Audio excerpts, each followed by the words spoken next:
coucou! Vous vous demandez sûrement ce que je fais, mais si vous avez des Hoya, je pense que vous le savez. Aujourd'hui, dans cette nouvelle vidéo, on va parler exclusivement de Hoya. Je me présente pour ceux qui débarquent sur ma chaîne. Je m'appelle Célia, je vais ou j'ai déjà 35 ans en fonction du jour où vous allez visionner cette vidéo. Je suis passionnée de plantes et de Hoya. Pas seulement, mais surtout de Hoya.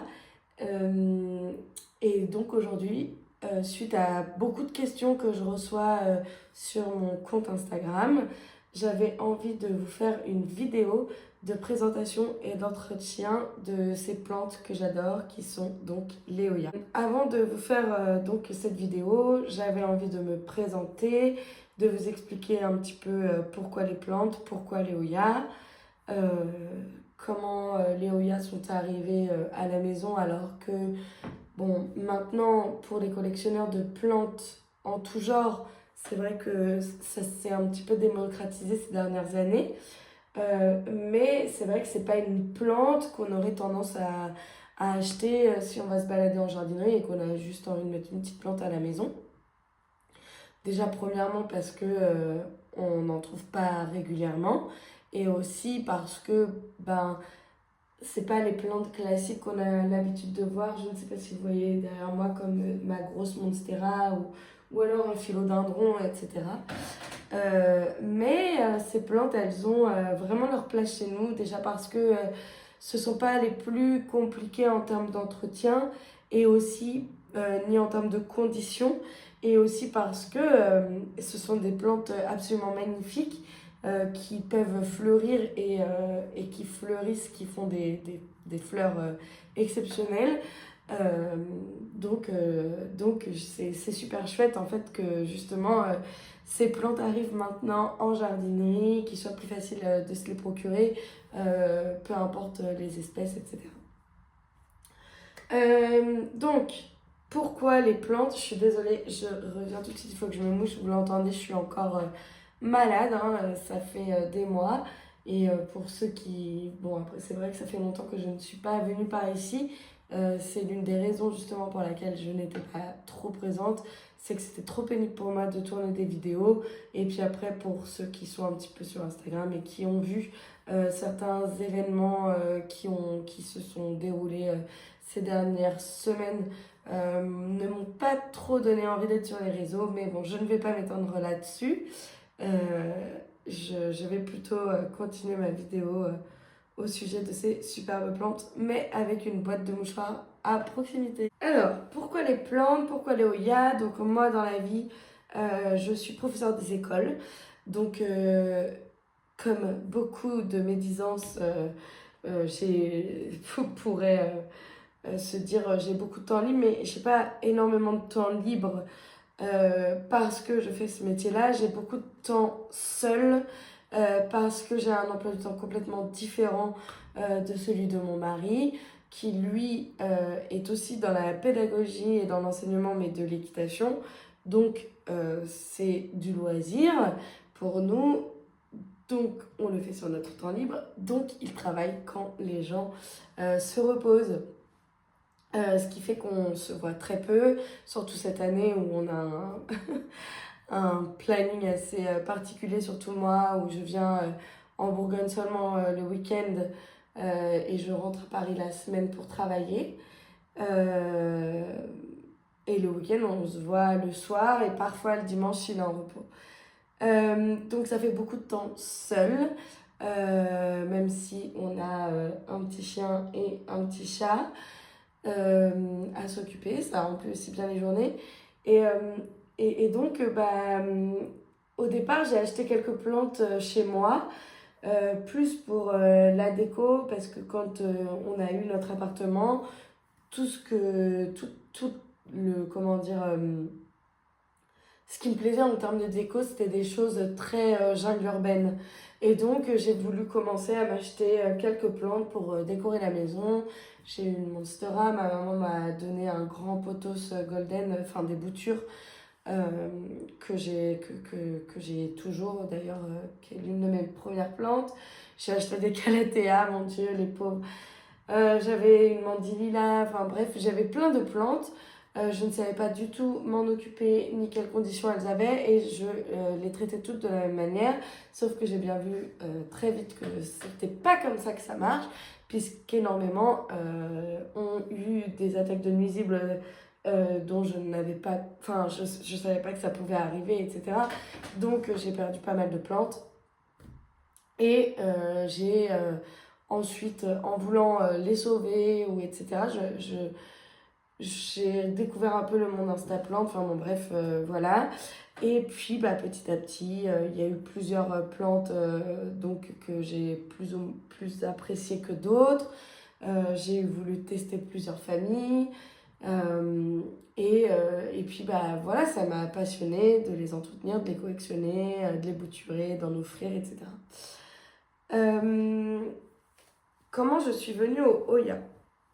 Alors les Hoya, je pense que les premiers Hoya que j'ai vus, c'était sur le compte de Laura Pigeon au Québec. Excusez-moi, je vois un cochenille, hein, on en reparlera tout à l'heure, mais je pense que, voilà, comme je disais au début de la vidéo, vous savez de quoi je parle. Donc Laura, elle avait une Hoya Crimson Queen qui me faisait beaucoup d'œil dans ses vidéos. En fait, elle en avait plusieurs et puis pour plusieurs, je me disais ouais, pas trop d'intérêt, ces plantes, elles sont pas plus belles qu'un Monstera et tout. Et puis c'est vrai que comme on les voyait pas trop, comment dire, en jardinerie, je m'étais jamais intéressée à cette famille. Et puis un jour, en me promenant dans mon jardiland, je suis tombée sur ce Hoya, qui est donc le premier Hoya qui est arrivé à la maison.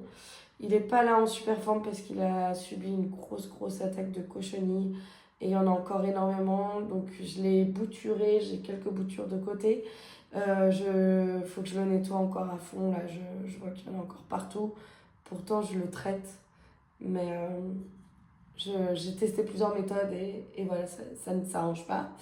Donc ce Hoya, c'était une immense liane de quasiment 2 mètres, mais très abîmée à la base avec des feuilles. Donc les feuilles de Hoya sont souvent assez charnues. Et en fait, sur celle-là, on voit bien, je sais pas si vous allez bien voir, je vais me rapprocher. En fait, on voit bien que là, elle est un peu fripée.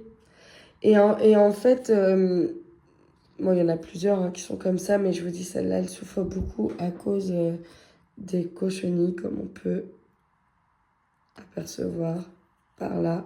Du coup, comme elle était très affaiblie, beaucoup de feuilles jaunes, etc., moi, j'ai pris le parti de la tailler. Donc, j'ai divisé cette liane en une dizaine de pouces et de la bouturer. Et je l'ai bouturée directement en pleine terre. J'y connaissais rien au Hoya. Mais quand je me suis renseignée, on m'a dit bah, tu coupes et tu mets directement dans la terre. Et en fait, ça a super bien pris. Donc, les parties que vous voyez un peu rabougries, c'est ce qui me restait de la base du Hoya. Il pousse pas très vite celui-ci, mais c'est un peu de ma faute parce qu'il n'a pas des conditions vraiment optimales. Et puis je vous dis, là, il a vraiment souffert des cochenilles. Mais voilà, ça c'est mon premier Hoya. Et une fois que j'ai eu ce Hoya-là, du coup, comme j'ai dû me renseigner pour le bouturage, j'ai commencé à suivre pas mal de comptes Instagram qui avaient des Hoya, dont celui de Agathe, que vous connaissez inévitablement, je pense, Ava Plante, qui, elle, a une collection de Hoya absolument incroyable. Grâce à Agathe, j'ai fait la rencontre de Bettina. Et puis, de fil en aiguille, j'ai suivi beaucoup de... Bettina, c'est aussi une collection, mais en fait, j'en ai même pas conscience parce qu'elle ne l'expose pas. Elle poste beaucoup de photos des floraisons. Mais souvent, elle partage des Hoya en vente. Donc, il y en a énormément qui viennent de chez elle. Mais donc, de fil en aiguille, j'ai suivi énormément de comptes de Hoya et là, je suis devenue dingue des variétés. Non pas pour les fleurs, mais pour les différences de feuillage. Donc là, j'en ai sorti plusieurs justement pour vous montrer. On a le Hoya Euskeniana variegata qui est absolument incroyable.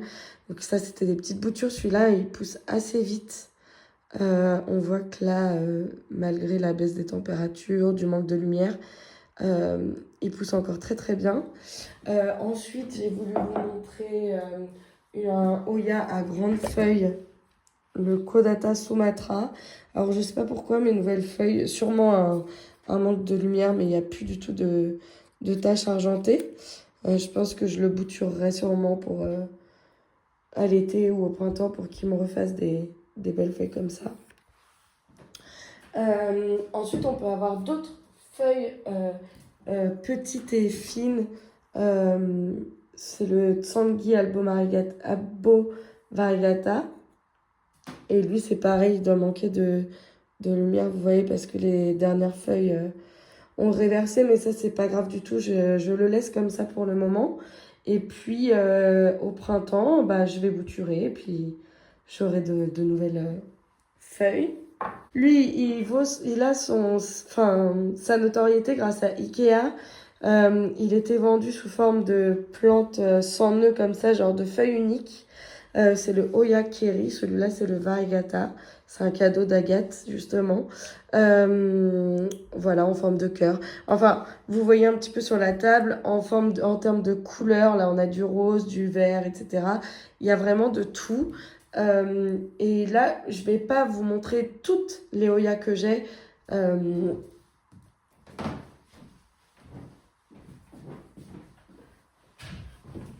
Donc aujourd'hui, je vais pas vous montrer toutes les Oya que j'ai, ça fera l'objet d'une autre vidéo. Je vais faire un Oya tour, une présentation de tous mes Oya. Ça sera certainement la prochaine vidéo. Comme ça, vous allez pouvoir voir un petit peu déjà le nombre de variétés que j'aime moi. Et ensuite, eh bien, voilà, enfin, bref, tout ça pour vous dire que là, aujourd'hui, c'est pas l'objet de cette vidéo. Là, je voulais plutôt vous parler des besoins, de comment les miennes, elles vivent chez moi et forcément de l'origine des Oya. Je me suis fait un petit carnet avec des notes, des informations que j'ai récupérées dans des livres ou sur des blogs que je consulte souvent. Il y a le blog de la jungle de Sceaux, qui est une personne qui vient de sortir un livre aux éditions Ulmer. En fait, donc je vais vous mettre son lien du blog et son nom Instagram. Cette personne, je la suis depuis très longtemps car au début des plantes, quand je cherchais des infos, je passais pas par Instagram, j'étais sur un groupe de plantes sur Facebook et je crois que c'est la créatrice modératrice de ce groupe et donc elle commentait toujours mes publications et elle m'a beaucoup appris, etc. Donc depuis, je lui suis très reconnaissante et souvent quand j'ai besoin d'infos sur une plante, je vais sur son blog, il y a tout ce qu'il faut, enfin sur son site. Il y a des infos que j'ai pris dans un livre sur les Oya de Daniel Marot, je crois, qui est très intéressant aussi. Enfin bon, après j'ai regroupé plusieurs choses et puis aussi de tête, suite à des choses que j'ai lues, que j'ai trouvées sur d'autres sites ou en discutant avec d'autres personnes. Et puis encore une fois, c'est des plantes. Donc là, ce que je vais vous dire aujourd'hui pour l'entretien chez moi, je vous ferai une piqûre de rappel tout à l'heure, ce n'est pas forcément ce qui marche chez tout le monde. Donc, le point pourquoi les Oya, il est fait aussi parce que j'ai pas mal sympathisé donc, avec Agathe. Et donc en voyant sur internet toutes ces différentes variétés, bah, j'ai eu envie de moi aussi les collectionner. Et puis c'est vrai que quand on se rapproche de quelqu'un, et ben on a envie de partager, on se rapproche souvent parce qu'on partage les mêmes choses. Et donc j'étais souvent très tentée de passer plein de commandes sur le site de Plant & Story ou d'acheter à des particuliers des Oya à cause d'Agathe. Soyons clairs. Je sais pas si tu verras cette vidéo, mais voilà, je l'ai dit. Donc, une petite présentation sur le Oya. Je vais essayer de pas trop lire mes notes, mais je vais en avoir besoin notamment pour les noms scientifiques. Donc, le Oya, c'est une plante qui fleurit, une plante fleurie, qui est souvent appelée, due à l'apparence de cette fleur, la plante de porcelaine. En fait, c'est vrai que Je crois qu'on l'appelle aussi plante de cire. Quand le Hoya fleurit, la, pardon, oh là là, c'est une catastrophe les cochonniers, vraiment, bref. Le Hoya, quand il fleurit, il a tendance à faire des fleurs qui ont l'apparence même de faux, hein. On dirait de la cire, c'est magnifique. Le nom de la famille des Hoya est la famille des Apocynaceae.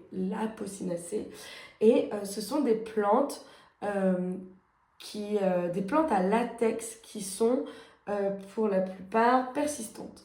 Dans la famille de ces plantes, je ne le savais pas, je l'ai appris donc en regardant sur les réseaux, sur internet ou dans les livres. On peut retrouver le laurier rose, donc on a dans notre jardin. La pervenche, alors ça, incroyable. Et le frangipanier. Il y en a encore plein d'autres parce que je crois que ça regroupe plus de 5000 espèces, les Apocynaceae. Mais voilà, la particularité, c'est que le latex, il est très toxique donc pour les animaux. D'ailleurs, on le sait, hein, le laurier rose, chat, chien, c'est très dangereux. Je m'excuse, ça a coupé, donc je vais peut-être pas dire exactement ce que je disais, mais je vous parlais du latex qui était toxique donc pour nous, pour les animaux. Je parlais ensuite du nombre de variétés de Hoya. Alors le nombre de Hoya, il n'est pas vraiment défini. Je pense qu'on ne peut pas quantifier le nombre de variétés différentes. Sur internet, on trouve plusieurs informations. Ça peut aller de 200 à 500 à encore plus de variétés. Ce qui est sûr, c'est que je pense qu'il y en a plus de 200 parce que quand je vois déjà ce que j'ai chez moi en classique ou seulement variegata, inner variegata, splash, etc., je pense qu'il y en a beaucoup dont on ignore l'existence, excusez-moi. Donc voilà. Ensuite, si on passait aux caractéristiques du Hoya, le Hoya c'est donc une plante verte mais fleurie. C'est une plante qui fleurit, qui pousse, qui lance des petits pédoncules souvent entre deux feuilles et qui donc finit par fleurir. Le même pédoncule, attention, ça dépend des variétés, je crois que ça n'est pas le cas du Hoya linearis, mais le même pédoncule peut fleurir à l'infini. C'est-à-dire que quand le pédoncule est fané, on ne le coupe pas, on ne l'enlève pas, on le laisse, et l'année d'après, il peut, ou même plusieurs fois dans l'année, il peut refleurir au même endroit. Ce sont des plantes qui poussent en liane. Alors là, je me lève et je vous montre. Donc je vous montre par exemple celle-ci. Pourquoi on dit que ce sont des plantes qui poussent en liane? Donc vous voyez là, ma plante. En bas, j'ai une base assez feuillue. Et ensuite, on la trouve un peu dégarnie. Mais en fait, petit à petit, il y a des lianes qui se forment. Et sur ces lianes, il y a des feuilles. Donc là, on voit, il y a une feuille assez jaune ici. Avec une qui se développe derrière. Ici, il y a des feuilles. Il y a aussi des ramifications, hein. Là, il y a des feuilles. On voit qu'ici, elle s'était ramifiée. Donc, elle avait lancé une nouvelle liane. Et c'est comme ça pour quasiment tous les Hoya. Donc là, on voit aussi que celui-là, il avait fait une grande liane. Il ne se passait pas grand-chose dessus. Puis là, depuis quelques jours, on peut observer des nouvelles feuilles avec encore des nouvelles feuilles qui vont arriver là. Et la liane qui continue à pousser au fur et à mesure, qui continue sa croissance. Après, je dis que ça dépend parce que par exemple, celle-ci, elle a moins tendance à pousser en liane, mais c'est quand même des grandes lianes remplies de feuilles. C'est pas, par exemple, des grandes tiges comme la Monstera avec au bout une feuille. Là, c'est vraiment une liane avec des feuilles directement dessus. Après, vos Hoya, vous pouvez les tutorer, vous pouvez les laisser en suspension. Moi, j'ai un peu de tout à la maison. Le Hoya, c'est une plante, donc comme je vous disais, à fleurs. Et ces fleurs ont tendance à se développer en forme de... Donc, elles partent d'un pédoncule. Je dis tendance parce que, par exemple, il y a le Hoya retusa qui ne fait qu'une fleur par pédoncule. Mais en général, alors, plus la plante est petite, j'aurais tendance à dire que plus la plante est petite, plus les floraisons sont petites en termes de quantité. Mais en général, ça forme une boule. Donc, d'abord des petites tiges et quand ça fleurit, ça forme un genre de pompon de fleurs. Je vais essayer de vous mettre des photos en incrustation.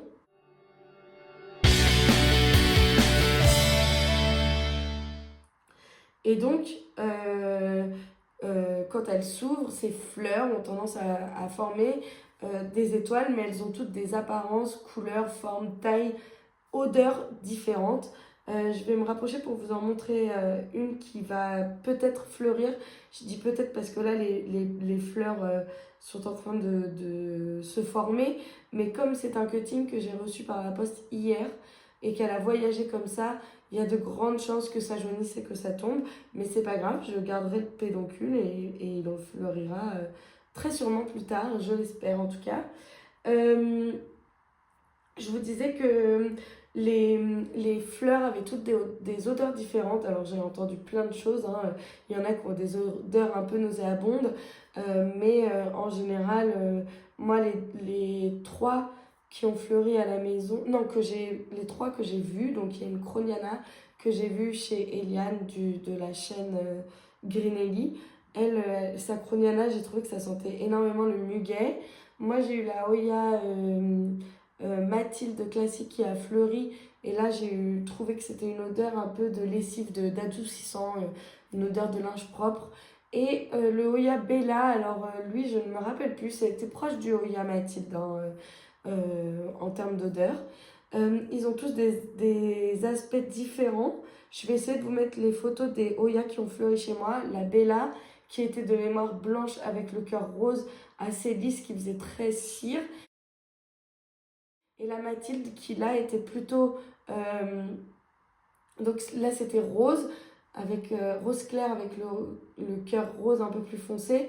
Et la matière était un peu dufteuse comme la Croniana.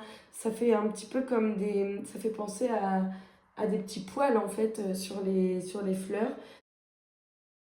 C'est absolument magnifique. Et donc là, je vais vous montrer de plus près un pédoncule qui est en train de s'activer.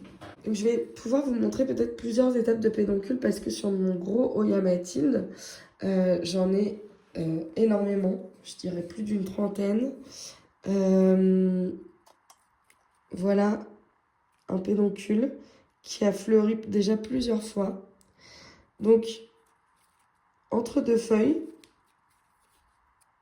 une petite tige a poussé et ça a formé ensuite une boule au bout comme une pointe.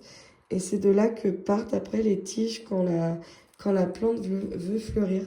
Et vous voyez là, je ne sais pas si vous voyez bien, mais des pédoncules, c'est tout ce qui tombe. Il y en a, mais partout. Il y en a des dizaines sur une seule même liane. Le Mathilde, il est absolument incroyable pour ça. Très floriflore, on dit, je pense. Et évidemment, il a lui aussi son lot de cochenilles. Je viens d'en apercevoir une là. Franchement, si vous avez des Hoya, je crois que c'est assez inévitable. Hein. Donc là, vous allez me dire que mon pédoncule, il avait l'air mort. Mon pédoncule que je vous ai montré. Et on a envie un peu de le sécher. C'est tout marron. Ça paraît tout sec. Et donc là, sur ce Hoya, c'est un Polynora complexe. Je vous montre, on voit ici ce qu'on voit pousser là. Ça veut pas faire le focus comme d'habitude. Bon, ici, c'est un pédoncule qui va sûrement s'activer bientôt. Et là, j'ai beaucoup de chance d'avoir... On voit rien.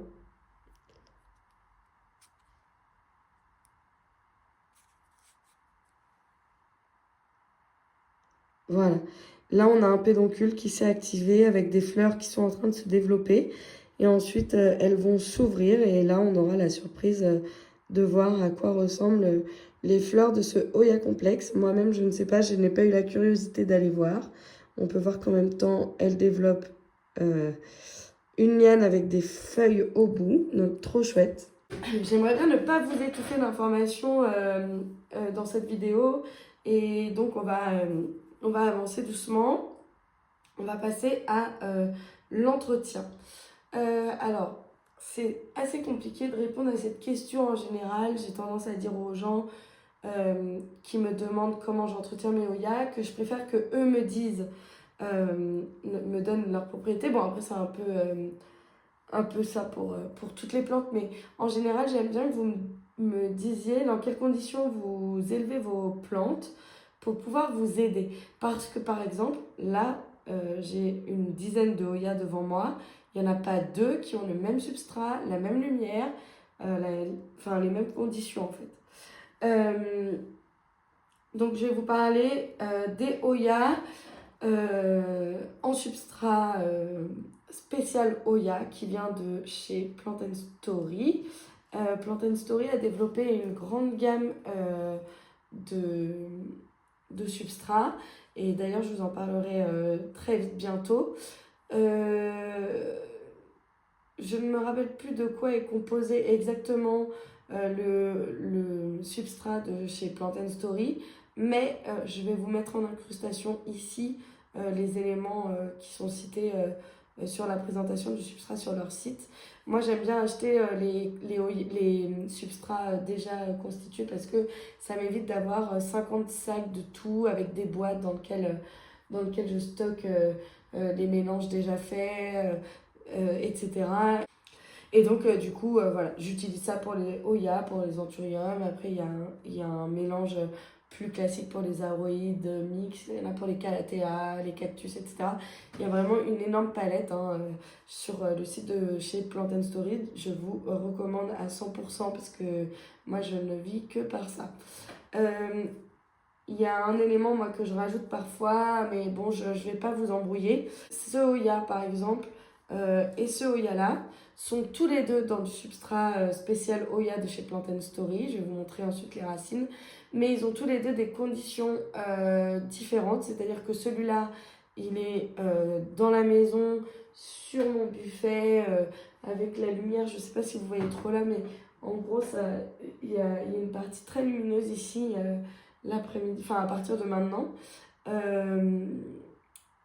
Je l'arrose très peu parce que comme il y a peu de lumière et peu de chaleur, il fait moins de 20 degrés dans la pièce. Enfin, il doit faire 20 degrés tout pile dans la pièce. Si je la mouille trop, enfin si je l'arrose trop, les racines risquent de pourrir. Donc je préfère sous-arroser et donc ne pas arroser trop souvent. Disons, le soleil a un coup, il est là un coup, je suis dans le noir. Et voilà, donc je mets parfois de l'engrais. J'utilise l'engrais aussi qu'on peut retrouver sur le site de Plant Story spécial Hoya. Et parfois j'arrose avec des EM. Je suis pas très régulière là-dessus, donc je vais éviter de trop vous en parler. Mais en tout cas, en engrais, j'utilise donc l'engrais spécial Hoya de chez Plant Story. Et j'utilise pour mes boutures Raikat et Phytomar, mais ça c'est pareil, je vous en parlerai après. Celle-ci, celui-ci, désolée, je vais dire celle-ci parce que je généralise au sens plante et non pas au sens Hoya, mais on dit bien un Hoya et non pas une Hoya. Donc ça c'est un cadeau de mes copains de Bordeaux pour notre mariage. Hoya AH074 il me semble. Elle est incroyable. Substrat spécial Hoya de chez Plant Story. Et il pousse super bien là, depuis quelques semaines. Il est en serre, donc avec des lampes horticoles, une chaleur au-dessus de 20 degrés, entre 20 et 25 degrés, et plus de 80% d'humidité. Et franchement, ils adorent, ils se régalent. Alors, est-ce qu'on va bien voir les racines? Oui, non mais regardez-moi ces racines de malade. Franchement, celui-là, il se plaît trop. Et il a bien poussé ces dernières semaines. Il m'a fait plusieurs feuilles, 5 ou 6 feuilles, plus les nouvelles ici, la liane, etc. Je suis trop contente. Et du coup, vous allez voir, donc là, on voit bien que le pot, il est très très humide. Mais pourquoi je me permets ça? Parce que les Hoya aiment l'humidité à condition d'avoir une chaleur assez élevée et beaucoup de lumière. Et donc celle-ci qui n'est pas en serre, on voit bien que là c'est archi sec, mais les racines vont très bien aussi. Et celle-ci, elle n'a pas de lumière artificielle, il n'y a pas de lampe artificielle. Et pareil, elle n'a pas de chaleur et d'humidité extrême. Et vous voyez un peu, donc ça c'est la Mathilde Splatch. On voit que là, sur les dernières feuilles, elle est beaucoup moins splatch. C'est un peu comme ce que je vous disais pour les Hoya variegata tout à l'heure. Donc celle-ci, plus tard, je vais la bouturer pour qu'elle me refasse du splash.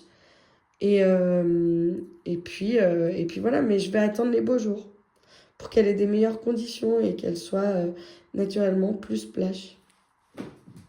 Donc ça, c'est pour les plantes en substrat et donc en pot transparent. Parce qu'après, on en a d'autres en substrat Plant and Story, mais en pot en terre cuite. Alors celle-ci, forcément, elle sèche plus vite, donc je l'arrose plus souvent. Et aussi celle-ci, qui est en substrat aussi Plant and Story. Tiens, hop. Qui a des racines correctes. Bon, là, c'est particulièrement sec, mais qui va bien. Parce que si je lui mets trop d'eau, tout va pourrir. Les Hoya pourrissent très vite. Je vais rester de ce côté-là pour vous présenter les différents substrats. Mon Hoya Flamingo Dream, donc j'en ai deux. Il y a celui-ci et il y en a un autre là-bas, dans le pot un peu jaune là. Voilà, je ne mets pas trop mon doigt. Sinon, on a un problème de focus. Celle-ci, je l'ai mise dans ma serre parce qu'elle avait pourri justement. Et donc, j'ai voulu la sauver en stratum. Et donc, elle a les pieds dans l'eau. Stratum, c'est quelque chose... C'est de la roche volcanique, il me semble. Mais c'est pareil, je vais vous laisser faire vos recherches si ça vous intéresse parce que je suis pas trop calée. Moi, j'expérimente beaucoup. Donc là, stratum avec un fond d'eau. Hop, et dans la vitrine. Et c'est pareil, donc là, elle se développe très bien en ce moment, on peut le voir. J'ai la chance d'avoir plein de nouvelles feuilles. Et le fait d'être sous lampe, celle-ci, elle est beaucoup plus rose que l'autre. Je vais vous mettre l'autre à côté. Voilà, on voit bien que celle-ci est beaucoup plus rose que l'autre Flamingo Dream. Et ça, c'est vraiment dû aux lampes, hein. Voilà, plus il y a de lumière, plus les couleurs, les variations, etc. seront prononcées. Et aussi, ce qui est rigolo, c'est que les deux n'ont pas du tout les mêmes formes de feuilles.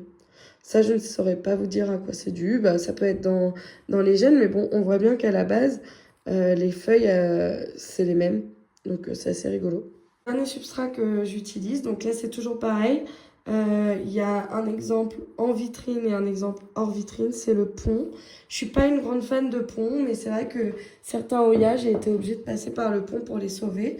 Notamment mon Publicalix The Splatch, qui est pourtant un Hoya, il paraît assez facile, mais chez moi en substrat, ça n'a pas marché.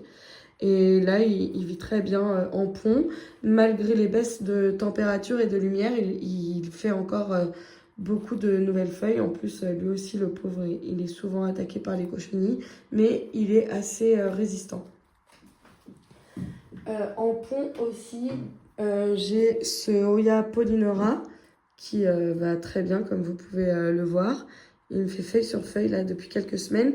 Il y a un petit mois, j'ai décidé de bouturer mon Hoya Polynora parce qu'il n'avait pas l'air d'aller bien. Et regardez, en seulement quelques semaines, les racines de dingue qu'il a fait. Donc lui, il est en pont dans la vitrine. Donc je laisse un peu plus d'eau au fond que dans le Publicalix, que je surveille beaucoup pour pas que ça pourrisse non plus. Et voilà quoi, on a une liane qui a bien repris. Et ici en bas,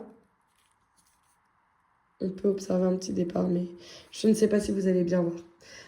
Donc ce qu'on peut résumer, c'est qu'en fonction de l'endroit où le Hoya est cultivé, même si j'ai le même substrat, le même type de pot, etc., je n'ai pas du tout les mêmes paramètres pour m'en occuper, que ce soit sur l'arrosage, etc. Parce que forcément, un Hoya qui a peu de lumière, peu de chaleur, aura besoin de beaucoup moins d'eau au risque de le faire pourrir, alors qu'en vitrine, je suis quand même un peu plus tranquille. Alors, je ne sélectionne pas spécialement les Oya qui vont ou non en vitrine. En général, ils arrivent parce que ce sont des cuttings ou des petites boutures et que j'ai envie de les mettre en vitrine. Mais il n'y a pas de question de plus ou moins rare. Après, il y a selon comment ils se sont adaptés, etc. Donc voilà. Maintenant, donc en termes de lumière, moi il y a un peu de tout à la maison, hein. Il y en a qui ont quasiment pas de lumière. Ça ne les empêche pas d'avoir une croissance, mais beaucoup plus lente. Et le souci, c'est plus de pouvoir savoir gérer l'arrosage. Donc vraiment, si vous avez des questions, vous n'hésitez pas à venir soit sous les commentaires ou encore plus facile en DM sur Instagram. Et voilà. Maintenant, on va passer donc aux engrais, ça je vous en ai déjà parlé, au rempotage. Alors le Hoya, c'est une plante, on ne le dirait pas comme ça, mais elle n'aime pas être dérangée. Moi, c'est ce que j'ai observé. Elle n'aime pas trop les rempotages. D'ailleurs, j'ai plus souvent perdu des Hoya en me disant oh là c'est la cata, il faut que je la rempote. Donc je la rempote et je la fais pourrir, elle meurt. Et pourtant, je suis pas passée d'un pot comme ça à un pot comme ça, hein, mais simplement, voilà. J'ai l'impression qu'elle aime pas trop être dérangée et qu'elle préfère avoir des grosses racines qui sont bien en train d'étouffer tout le substrat et le pot qu'autre chose. D'ailleurs, pour revenir au substrat, il y a un élément dans le substrat que souvent les gens disent oh là là, mais Maïa, elle est enfermée dans un morceau de coco ou d'écorce ou je ne sais quoi. Et ben, détrompez-vous, les Hoya adorent ça. Les Hoya adorent avoir les racines qui s'accrochent et qui se collent aux choses un peu comme les éclats de coco, etc. Je vais vous en montrer là. Tout ce qui est un peu fibreux comme ça, et elles adorent. Parce que ça m'est déjà arrivé plein de fois de regarder des racines ou de dépoter, rempoter et tout, où je vois que les racines sont complètement accrochées à ça. Donc n'ayez pas peur quand vous avez des Hoya dans ce type de substrat. Au contraire, je suis sûre que même 100% comme ça, elles se plairaient, quoi. Donc ça, c'était pour revenir au substrat. Mais du coup, moi, je les rempote que très rarement. Et souvent, quand je vois qu'il y en a une qui va pas bien, parfois, j'ai tendance à bouturer parce que j'ai peur du rempotage. Donc, je bouture, je rempote et puis je prie pour que le rempotage se passe bien. Mais déjà, je ne suis pas du tout du genre, même quand je reçois une plante de jardinerie, je ne fais pas l'épluchage des racines comme on voit très souvent. Je ne critique pas du tout les gens qui le font, mais moi j'en ai peur. Donc souvent je prends la motte, je regarde. En général, quand on reçoit nos plantes de jardinerie, les racines sont en train d'exploser le pot. Donc je choisis un pot un tout petit peu plus grand, mon substrat, et je le mets dedans. Mais je ne change pas intégralement le substrat. Pour moi, ça fait un trop gros choc à la plante. Donc, mais ça, ce n'est que personnel. Et pour moi, en faisant ça, j'ai de grosses réussites. Ça m'est déjà arrivé d'enlever le gros du substrat, mais plutôt pour sauver une plante. Par exemple, si je vois que les racines ont complètement pourri et que je veux complètement le changer, c'est-à-dire que je le passe d'un substrat type terreau à de la sphène ou du pont. Mais si je le remets dans un substrat type terreau, je le laisse avec son substrat d'origine. Maintenant, on va parler du bouturage. Alors, le bouturage ici, chez moi, il se fait soit en sphène, soit la dernière fois, j'ai expérimenté. Vous savez, les briques de coco, on trouve ça chez Action. C'est des pains de coco, c'est 100% coco. Il y a soit des morceaux d'écorce, soit de la fibre un petit peu. Et moi, j'ai choisi de tester ce substrat parce que j'ai l'impression que les Hoya adorent la coco. Et du coup, j'ai testé pour une plante, enfin pour plusieurs plantes, mais il y en a une là qui m'a fait des racines incroyables, donc je voulais vous la montrer. Et j'ai aussi beaucoup de cutting en sphène et les deux fonctionnent très très bien, donc je vais vous montrer. Je vais pas les dépoter parce que j'ai pas envie de les abîmer, je pense que vous vous en doutez. Mais le bouturage des Hoya, c'est très facile à partir du moment où on utilise de la sphaigne ou cette coco. Donc la coco, je le recommande plutôt en vitrine. La sphaigne, ça peut être en box comme en vitrine. Donc la vitrine, donc beaucoup d'humidité, beaucoup de chaleur. Et la box, donc moi je prends des boîtes que j'achète chez Action transparentes. Je mets à peu près ça de sphaigne. Je mets beaucoup d'eau, je ferme et je mets des lampes. En fonction de la température qu'il fait dans la pièce, je mets un tapis chauffant sous la boîte ou non, mais là j'en ai pas. Au bout de quelques semaines, on voit des racines et même des nouvelles feuilles. Donc là je vais vous montrer du coup un petit peu à quoi ressemblent les racines et les derniers cuttings que j'ai reçus. Je suis une très mauvaise mère, du coup je me rappelle plus du tout du nom de ce Hoya qui est en sphaigne. Et on peut apercevoir donc ces racines qui sont incroyables. Et elle adore les lampes et la chaleur de la serre. Elle me fait là ses premiers départs. On voit qu'il y en a deux.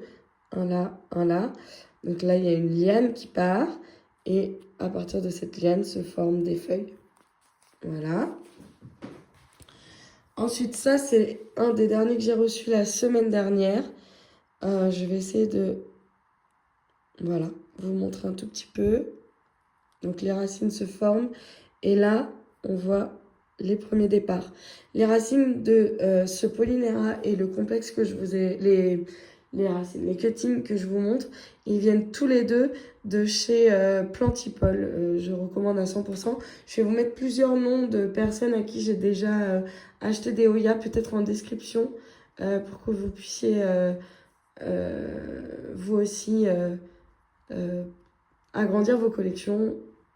Hop, voilà. Chez qui j'ai reçu des cuttings et ça s'est toujours bien passé, ou même des plantes déjà un petit peu racinées. Mais bon, voilà, on voit que la sphaigne dans la serre, ça marche hyper bien. Et donc ça, c'est ce qui est en coco. Donc j'ai vu, voilà, il y a quand même déjà... Sachant que ce cutting, il y a ça de tronc. C'est Agathe qui me l'avait envoyé. Je pense qu'elle me l'avait envoyé juste pour décorer le colis. Mais regardez-moi. Attendez, là il y a une racine de fou. Et là aussi, et ça fait pas très longtemps que je les ai, hein. J'y croyais pas. Et en fait, avec ce substrat-là, bah, ça marche hyper bien. Donc voilà pour ce qui est du bouturage. Plus ou moins le tour. Je voulais aussi vous dire que l'été, il y a énormément de monde qui sort les Hoya en extérieur. Et franchement, moi je l'ai fait cet été. Ça m'a demandé énormément de travail et ça demande de ne pas trop s'absenter. Alors peut-être que c'est parce que j'ai énormément de toutes petites potées, mais en fait, du coup, ça demandait à être arrosé quasiment tous les 2 ou 3 jours. Donc beaucoup d'entretien quand on en a quasiment une centaine. Et aussi, quand je les ai rentrées, elles étaient toutes pleines de cochenilles. Donc je ne sais pas si je vais renouveler l'expérience cette année, mais c'est vrai que peut-être quelques-unes, en tout cas les grosses, parce que je sais que pour fleurir, mon Hoya Mathilde, il a adoré. Quelques-unes ont poussé plus vite. Enfin, vraiment, par exemple, il y en a qui ont un sun stress absolument magnifique. Je pense au Rebecca, je pense à la Soligamiana, je pense à la Sunrise. C'est vrai que de les placer en extérieur, ça les rend mais absolument dingues. Mais c'est vrai que moi, la prise de risque, là, j'avais pas trop, je sais pas trop. On verra. Je ne sais pas ce que je vais faire cet été, mais en tout cas, c'est complètement faisable. Et les gens qui le font ont des résultats de dingue. Moi, j'ai eu des résultats de dingue cet été aussi, hein. Elles ont poussé très vite. Enfin, voilà, enfin, ça donne envie, mais c'est vrai que ça demande beaucoup d'entretien. Donc, il faut être un peu sûr de son coup, je trouve, pour ça. Je voulais aussi revenir sur quelques particularités parce que là, je vous parle assez globalement dû à l'humidité, etc., des Hoya. Il y a aussi beaucoup de familles de Hoya ou de variétés de Hoya qu'on voit fleurir en eau et s'épanouir très bien en eau. Qu'on bouture aussi. Moi, je bouture aussi certains Hoya en eau, hein. Là, j'en ai 2 actuellement. Donc c'est pour vous dire qu'il y a un peu de tout qui est possible. J'ai lu récemment que le Hoya linearis aimait beaucoup l'humidité et résistait au froid. Alors je dis pas aux températures négatives, Mais parce que souvent les gens disaient que le linéaris c'était plus dur à tenir que d'autres, mais en fait non. C'est simplement que le Hoya linearis a des conditions différentes des autres, et c'est pour ça que je vous invite, quand vous achetez des Hoya, euh, à vous renseigner peut-être sur dans quelle zone de l'Asie on la trouve, ou même ailleurs, mais parce que peut-être que ça va vous donner des indications sur est-ce qu'elle aime plus ou moins l'humidité, est-ce que la chaleur, est-ce que la lumière, etc., etc. Je pense que ce sont des critères à prendre vraiment en compte. Ensuite, en termes de nuisibles, moi je suis très peu embêtée, à part par les cochonilles. J'ai pas eu de trips, alors je touche du bois. J'en ai très peu dans ma collection en général. Je pense que c'est grâce aux EM. J'en ai eu sur ma Monstera, j'ai traité, pour l'instant ça a l'air d'aller. Mais en tout cas, sur les Hoya, c'est principalement les cochenilles. Alors, les dégâts de cochenilles, tant que c'est pas des cochenilles, des racines qui viennent dévorer vos racines, ça sera plutôt des déformations des feuilles. Donc, c'est quand même embêtant. Mais pour l'instant, c'est tout ce que j'ai observé. Et j'essaye de traiter un maximum, même si, bah voilà, même en traitant, il y en a encore partout. Voilà, j'espère que cette vidéo va vous avoir plu. Je vais essayer de faire le montage le plus vite possible. Et ensuite, il y aura une partie 2 qui sera essentiellement un plan de tour de mes Hoya, enfin un Hoya tour, donc, où je vais vous présenter toutes les différentes familles et espèces de Hoya que j'ai à la maison. Voilà, je vous remercie infiniment. Je vous demande, s'il vous plaît, parce que ça fait longtemps que je n'ai pas été présente sur YouTube, de liker, commenter et partager ma vidéo sur les réseaux sociaux. Ce serait vraiment adorable. Merci d'avance. Euh, N'hésitez pas, si vous avez la moindre question, vous pouvez me contacter n'importe où. Si j'ai oublié des infos, vous me le dites et je vous les renvoie. Je compléterai la je vais y arriver, je compléterai la description de la vidéo. Je vous remercie infiniment et je vous dis à très vite, parce que je me suis fait une petite liste de vidéos et je suis trop contente de revenir ici.